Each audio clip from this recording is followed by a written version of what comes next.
mantiere mobedo captured 500 mano kama gintiere. Sheila, en wich bar mosebedo godo kinde giduto gin jotelo ema ok ni kare kod mibadhi mantiere kar kae tinya thiedhe yo machal nade. Loko telo nyalo kelo mano ka jok matie apisno ok gol.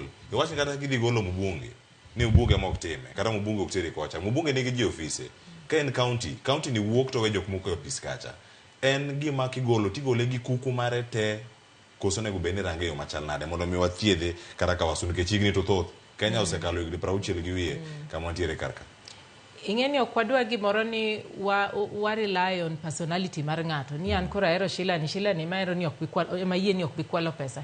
Kiny to kiyudo ng'at moro mopogore. Embomi wacho ni gigi nyaka bede chik. Nyaka waket structures in place. Mamiyo weche mag mibadhi watieko nyadichiel. Ok wanyal keto ni warito ni mondo wang'e the goodness kata ber mar chuny ng'acha chunye ber koro ok bi kwalo waketa kata very clear structures in place. They are there. Kata sani kiwuok ilalo kitambulisho ni. Don't want gi structure in place mawacho ni the ka OB number kati dhi Huduma Center kati tim kama. Why can't we do the same? Ne weche mag mibadhi. Dakwa wach ni koro wadwaro transparency.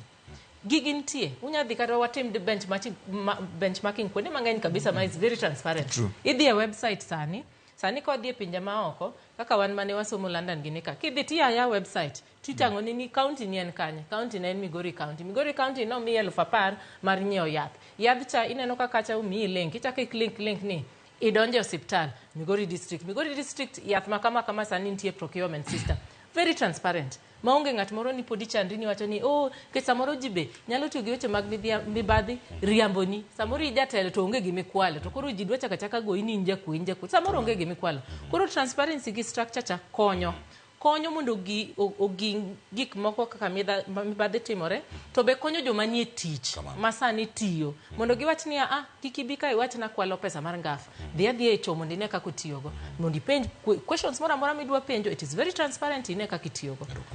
Erokamano ahinya. CP Evans Ogutu paro mag jopiny ka miyo gi karka jogi wacho osuru ok gitamre chulo to gima osuru ne dhi timo ema ok gine iwacho ni kata ka mentire karka kata kimedo reading ngech John Badi kan loso CPA owacho ni nitie fuok mantiere ka kata bed ni giruto timo Kenya kaka timo gi kuor de ok gidhi IMF kama wacho ni wich kuot mako gi ka luongo Nigeria Rwanda Kenya odongi titieko dakika 30 kata